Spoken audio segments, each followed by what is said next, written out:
Spika wa Bunge la Jamhuri ya Muungano wa Tanzania na Rais wa Umoja wa Mabunge Duniani IPU, Mheshimiwa Dr. Tulia Ackson amefungua rasmi kongamano la wasomi na wanazuoni wa Afrika katika Chuo Kikuu cha Dar es Salaam.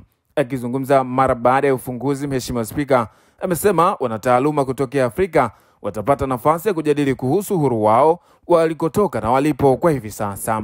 Wanataaluma kutoka nchi mbalimbali za Afrika na watapata nafasi ya kujadili kuhusu uhuru wa hawa wanataaluma.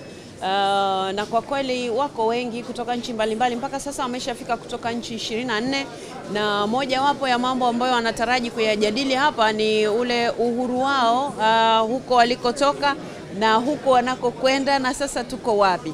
Sasa uhuru wao kwa sura ipi? Watapata nafasi ya kujadili kuhusu uhuru wa kusema mawazo yao, lakini pia kwa sababu hawa ni watu wa utafiti, kujaribu kusema ule utafiti walioufanya na mambo ambayo unatarajiwa kuyafanya kwenye jamii. Lakini sasa ziko changamoto ambazo wao wamezisema katika kipindi hiki cha ufunguzi. Mojawapo ni kuangalia namna ambavyo wanaweza kuingiliwa na upande wa sisi wanasiasa, lakini upande mwingine viongozi labda tuseme wa kiserikali. Na sasa mjadala huu unajikita zaidi kwenye kuangalia miaka 35 iliyopita walipokutana Kampala, walipata nafasi ya kujadili, walipata nafasi ya kujadili uhuru na walikuja hapo na azimio. Sasa wanajaribu kuangalia lile azimio, je, limetekelezwa, na kama limetekelezwa ni kwa sura gani, maeneo gani wanatakiwa kuyaboresha.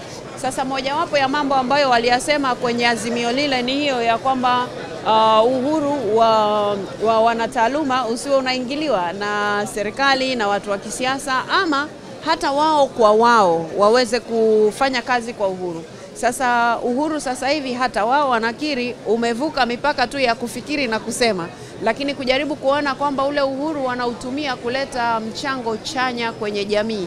Aidha, katika hatua nyingine, Dr. Tulia awaasa wanataaluma kufanya tafiti bila kuegemea upande wote. Ushauri ambao nimewapa kwa hizi changamoto ambazo wanazisema ni kwamba utafiti wao wanapouleta, lazima mimi kama mlaji wa huo utafiti nione kwamba utafiti huu kwa kweli ni huru, haujaingiliwa na wazo la upande mwingine ukawa kwa ajili ya kunikandamiza mimi, ama umeingiliwa na mimi ili umkandamize mwingine.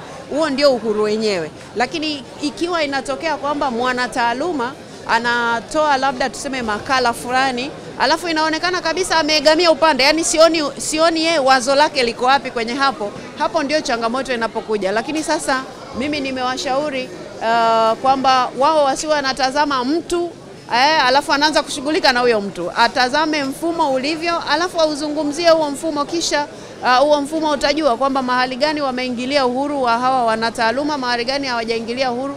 Lakini hata hivyo ni muhimu kuendelea. Nimezungumza nao kwamba ni muhimu kuendelea kufanya kazi yao, kwa sababu wao kazi yao ni kufikiri, na yale mawazo yao lazima wayalete kwetu sisi kama walaji wa hayo mawazo. Wakisema kwamba hatutafikiri kwa sababu kuna watu wanaingilia, hapana. Kwa sababu hata hicho kitendo cha kusema wanaingilia, ningetamani mimi kama sehemu ya wanataaluma nisome mahali ni namna gani sisi tumeingilia ili Profesa Christian Noe ni rasi kutokea ndaki ya sayansi ya jamii amesema lengo la mkutano huo ni kurejea azimio pia la Kampala. Mkutano huu unalenga sana kwenye kurejea makubaliano tuliowahi kukubaliana huko nyuma. Tulikuwa na makubaliano ya aina mbili, tunaita declarations. Declaration ya Dar es Salaam ilikuwa hapa miaka ya nyuma, lakini ilizaa mtoto anayeitwa Kampala Declaration. Kwa yule mtoto tunamwangalia sasa amekuaje, anaendeleaje. Yale tuliokubaliana yalikusika sana na namna zetu za kufanya tafiti, lakini kuwasilisha yale matokeo ya tafiti kwenye jamii, kushauri serikali na wadau wengine wa elimu. Sasa tunarejea haya makubaliano kwa sababu kama mnavyofahamu, huu sio mkutano wetu wa kwanza, ni mkutano wa 3.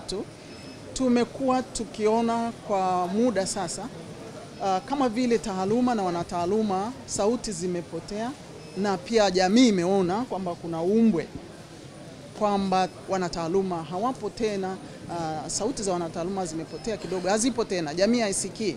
Kwa matukio makubwa ya kijamii, ya kiuchumi, ya kisiasa yapo nchini yanaendelea, lakini sasa taaluma na wanataaluma hawasemi kwa sauti zinazosikika kama inavyopaswa. Wakati huo huo tunafanya tafiti sana, tunaandika machapisho mengi na tunapanda viwango kwa kweli kwa namna tofauti tofauti, lakini jamii inakosa ile taaluma. Viongozi wetu serikalini nao wanakosa kujua kile tunachokifanya. Kongamano hili limeandaliwa na ndaki ya sayansi ya jamii ya Chuo Kikuu cha Dar es Salaam kwa ushirikiano na Kansila ya Maendeleo ya Utafiti katika Sayansi za Jamii CODESRIA, na linatarajiwa kudumu kwa siku 4 likijadili nafasi ya uhuru wa kitaaluma katika Afrika ya leo.